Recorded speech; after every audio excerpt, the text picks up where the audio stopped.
In this lesson, let's talk about shipping terms. These are going to be the most common terms that you hear when either speaking with your freight forwarder or your factory.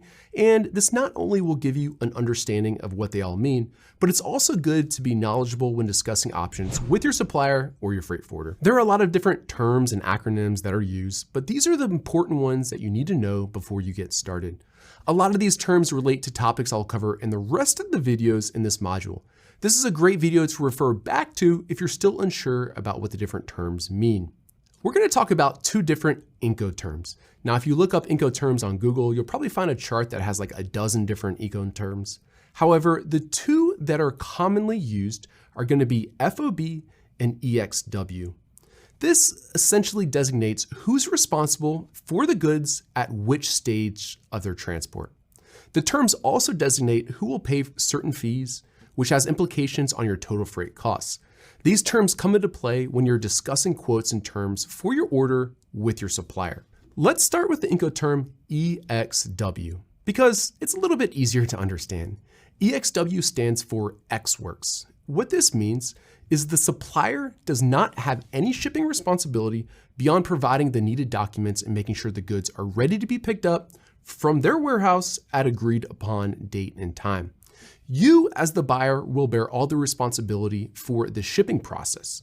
Once the goods are finished, they will need to be picked up from the factory, and the supplier is no longer responsible for the goods once they leave their factory or leave their possession. When using EXW, your freight forwarder typically arranges for the goods to be picked up from the supplier and then transported to the port. You don't need to arrange this yourself.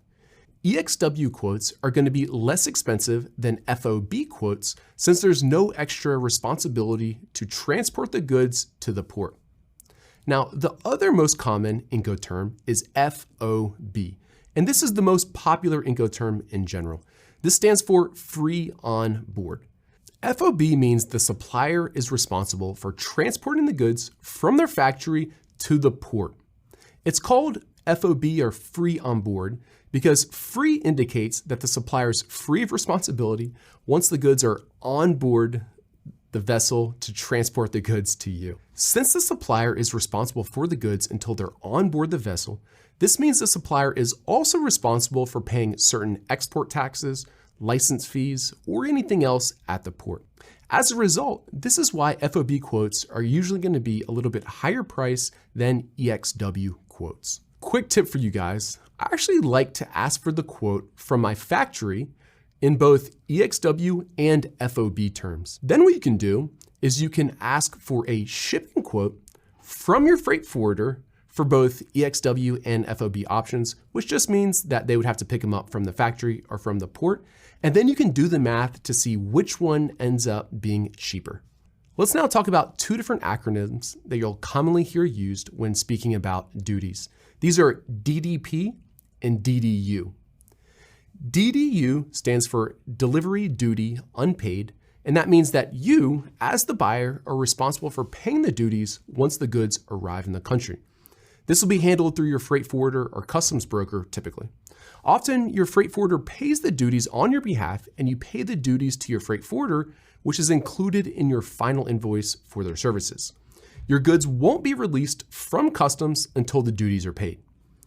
DDP, which stands for Delivery Duty Paid, means that the sender, which is usually your factory, is responsible for prepaying the duties for the shipment. This cost is often still your responsibility, but you pay the cost to your supplier when you pay for the order, and your supplier remits the payment to the customs authority during the shipping process. Of these two, DDU, or Delivery Duty Unpaid, is going to be more common. Let's now talk about a few acronyms that refer to the shipping methods, capacity, and carriers. For container shipments, you're going to hear FCL or LCL. These terms are used for sea shipments. FCL means full container load, and that your goods will fill the entire container. LCL means less than container load, and that means that your goods don't fill up the whole container, and therefore they're going to ship your goods in a container with other people's goods. After your goods arrive at the port and they're ready to be transported domestically, either by truck or air, or maybe train, you'll often hear FTL, LTL, and SPD. FTL stands for full truckload, and that the whole truckload is dedicated just for your shipment. LTL means less than truckload, and your goods are only going to take up a part of the truck, and whoever else is using that trucking company, their goods will take up the rest of the truck. SPD means small parcel delivery. This is when you shipped boxes of goods individually that are not palletized. A lot of you guys are familiar with this. You probably just don't call it SPD because this is when you use services like UPS or FedEx or the Postal Service in the typical manner where you're just shipping one box. I'm going to be walking you through how to set up an LTL or an SPD shipment inside Seller Central in a video towards the end of this module. Now, I know we just went through a lot of acronyms, but don't worry, you can always just Google these different acronyms if you ever forget them. And all of the freight forwarders or anyone you come in contact with shipping your goods are usually more than happy to work with beginners and remind them what these different acronyms mean. Now, there are a few people that are going to be involved with this shipping process, and let's go over them. A freight forwarder is a service provider that arranges these different shipments. Think of them like a travel agent for freight. Freight forwarders are the experts who understand how the end-to-end shipment process works and will handle everything related to shipping for you for a fee. We highly recommend you use a freight forwarder. It is very difficult to do this without them. Oftentimes you'll hear Amazon sellers talk about 3PLs. This stands for third-party logistics. These are businesses that you can outsource some of the elements of your supply chain to.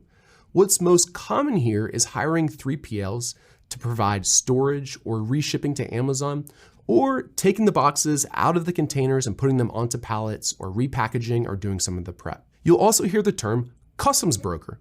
This is a licensed logistics expert that moves your shipment through customs. They're responsible for ensuring that the shipment meets the different standards and regulations for the import or export of goods. They can assist with all the necessary documentation and duties and taxes and payments. And customs brokers are needed to get your goods through the customs process that you cannot clear yourself. Now, typically your freight forwarder is going to act or hire a customs broker on your behalf.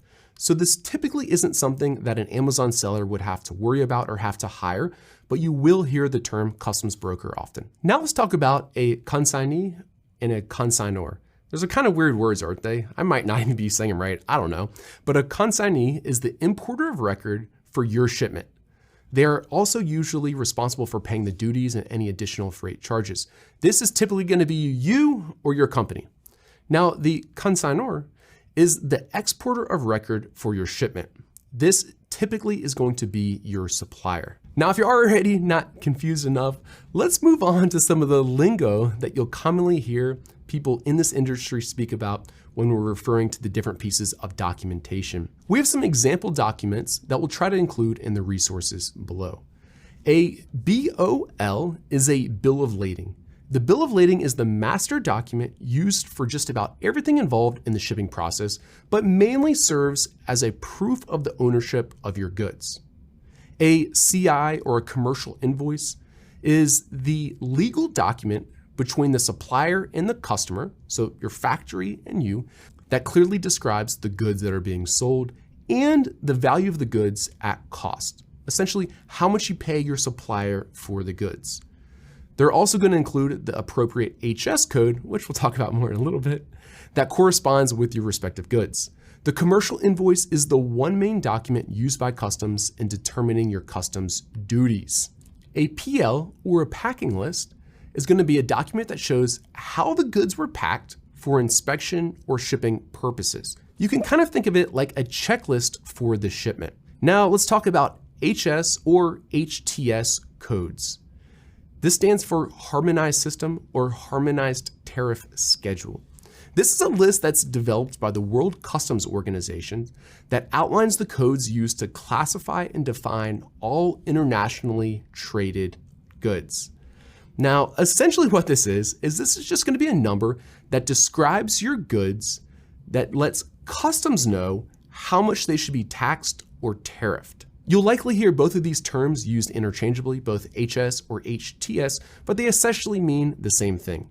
It's this code that's recognized worldwide to classify your goods. Now we have a few more things here to cover, and then at the end, I'll help you guys, because by now you're probably like, oh my gosh, what is all this crazy stuff that Greg's talking about? I don't know what any of this is and I'm overwhelmed, but don't be, I promise, you don't need to be. We're just trying to be thorough about teaching you about all these different acronyms or terms that you may not have heard about before.